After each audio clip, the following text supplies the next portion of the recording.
Hello everybody, hope you all are doing well. My name is Saajid and today's video is going to be an unhaul and a haul at the same time. I just wanted to do an unhaul, but I figured that I would do a haul as well to kind of like counterbalance the negativity. My parents don't knock, that's why I lock my door. My dad was just trying to open the door. What if I was doing something that he's not supposed to see? Anyways, let's talk about the books that I will be getting rid of. Some of these are your faves. Why am I doing this?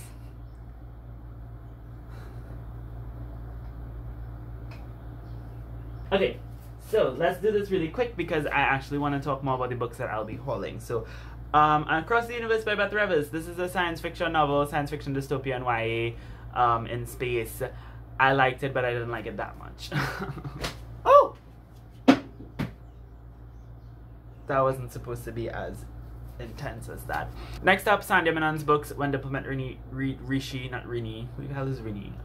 And From Twinkle with Love. I liked When Diplomat Rishi. I don't care to read From Twinkle with Love, and even though I like this, I don't care for it that much. So, bye. The next book I have here is Nevermore, The Trials of Morgan Crowe by Jessica Townsend. Why y'all like this? Y'all was going on about how, it's a new Harry Potter, it's so good, it's for like the fan, the writing, and da da da.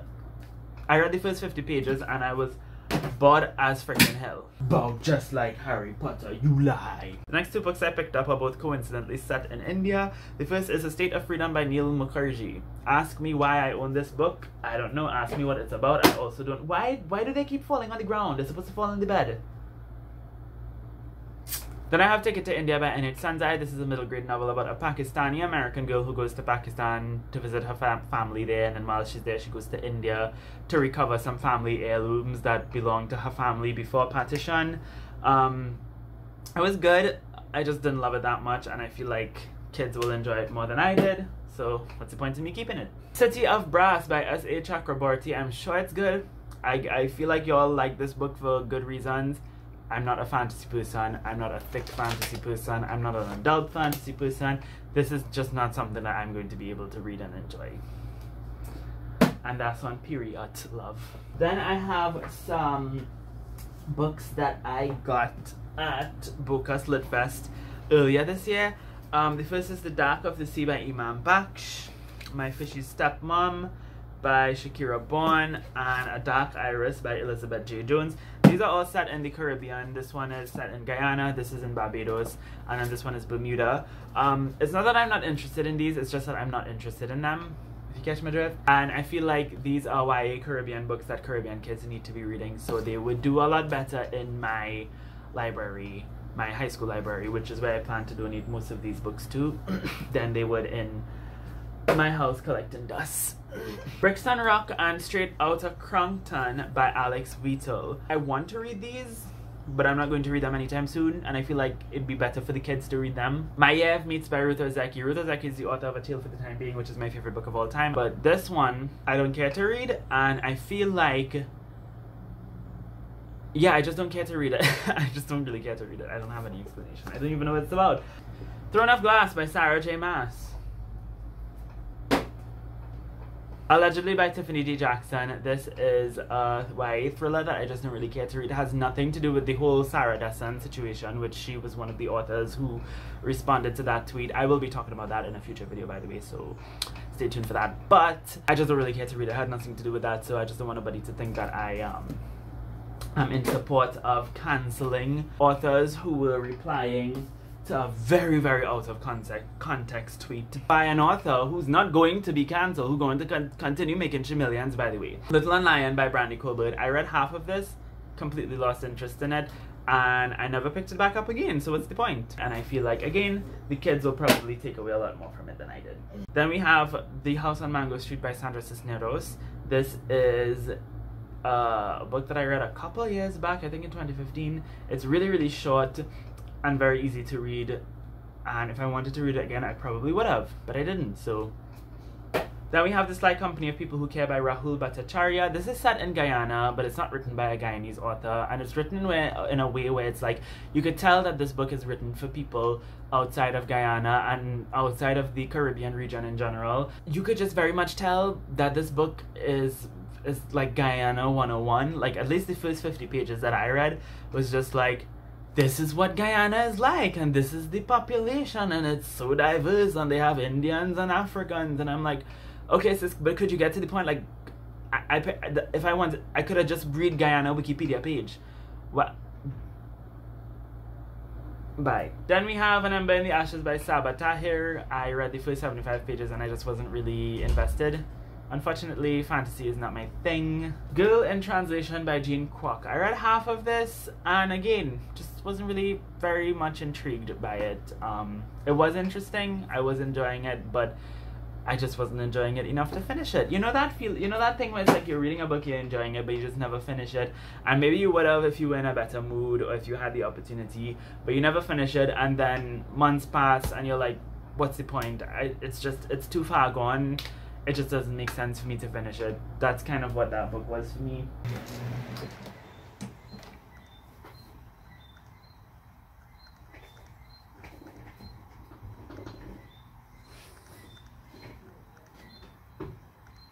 My lips crusty. Don't look at my lips.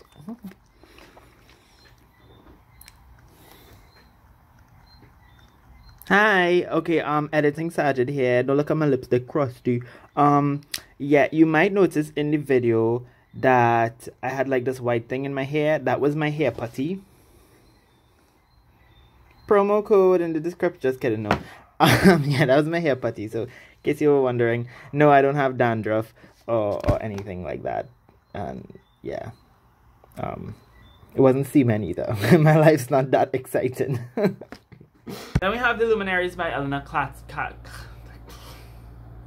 God, these white people have such complicated names. Eleanor Catton. This is a 800-page long historical fiction about New Zealand. And I'm like, do I really want to read that? Probably not. It's signed and personalized to me by the author. She's such a darling. She came to Trinidad to do like an event, and I went and she signed it for me and personalized it. It's so cute. I'll probably give this to my friend because it's signed and personalized. I don't want to just give it to anybody else. So yeah, I'll probably give it to my friend Jade, who I'm giving Let's Talk About Love to. Then I have The Girl Who Circumnavigated Fairyland in a Ship of Her Own Making by Catherine M. Valente. This is about a girl who circumnavigated Fairyland in a ship of her own making. I read this back in 2016, I think, and I remembered really, really enjoying it and wanting to continue on with the series, but I never did, and now I don't care to. This is why I don't read series. I just start the first book, and I'm like, oh yeah, I'm gonna read the whole series. And I never end up reading the whole series. Sometimes I don't even finish the damn first book. The Vegetarian by Han Kang. I don't know why I still have this. My cousin gave me that and I just don't really care. My Sunshine Away by Emma Walsh and Child of the River. 2 gifts from my cousins. I kept these for a while because I felt bad to get rid of gifts that my cousins gave me, but I don't really care to read them. They're about like white people and like... Okay, let us talk about the books that I hauled recently, and this is in no particular order whatsoever. So the first one I have here I actually got today, and that is Do Not Say We Have Nothing, a novel by Madeline Thien. All I know about this is that it's about a Chinese-Canadian family, and it is an adult novel. It's very thick, and seems like it's going to be one that I would have to like read when I have time, which will probably be never. I have 10 Things I Hate About Me by Randa Abdel Fattah. I already read this and I really, really loved it. It was so good. It's a YA contemporary novel about a girl called Jamila. She's from Australia and she's of Lebanese heritage and she's Muslim, but she passes as white and she literally tries to pretend to be a white girl in school so that nobody could, so that she wouldn't be subjected to racism. It's set in 2006, so a little bit ridiculous, but it's very interesting. She basically pretends to be a white girl in school. But the story is so much more about her racial identity. It's really about her family and her culture and her navigating those 2 identities. Sounds like a cliche child of immigrant stories. It kind of is, but it's a throwback. It was published in 2006. It's probably one of the first of its kind, so we'll give it that. I read a poetry collection that is The Sun and Her Flowers by Rupi Kaur. I bought this at the Scribbles and Quills book opening. I liked it. Rupi Kaur did that. She did that. Then I have 2 arcs One I just finished last night and loved. It is called All American Muslim Girl by Nadine Julie Courtney. This has a very similar premise to 10 Things I Hate About Me, in that it's about a white passing Arab Muslim girl who is kind of like navigating different identities. The only difference between this book and that one is that 10 Things I Hate About Me is very much focused on Lebanese culture. Like, it's more culture oriented and more identity politics. I mean, both of them are very identity politics, but this one is more so focused on faith and Islam and being a Muslim. It's the first YA contemporary novel that I read that is so heavily focused on faith, and that was about a main protagonist's journey in faith that wasn't preachy at the same time, and I really enjoyed that, and it really had a positive impact on me. Next arc that I have here, I just got today, and I read the first 10 pages already. It's called Mad, Bad and Dangerous to Know by Samira Ahmed. Sorry, I forgot to say this came out in November, so I'm a bit late on that. But this one does not come out till April, so you have a while. But so far it seems very interesting. It's like a contemporary and historical fiction. At the same time, it's following the perspective of this girl called Khayyam, who is American and French and Indian. She's like all of those things at the same time. And she's basically in Paris, and she's doing some research on this artist, this from the olden days or something like that, and then it coincides with a story from her past, from her ancestral past, where we follow a woman called Lila, who is like her great-grandmother or something, and she's connected to the research that Khayyam is doing. I got Girl, Woman, Other by Bernardine Evaristo. I don't know what it's about, but I know that it's set in Britain, and it won the Man Booker Prize recently, so looking forward to that.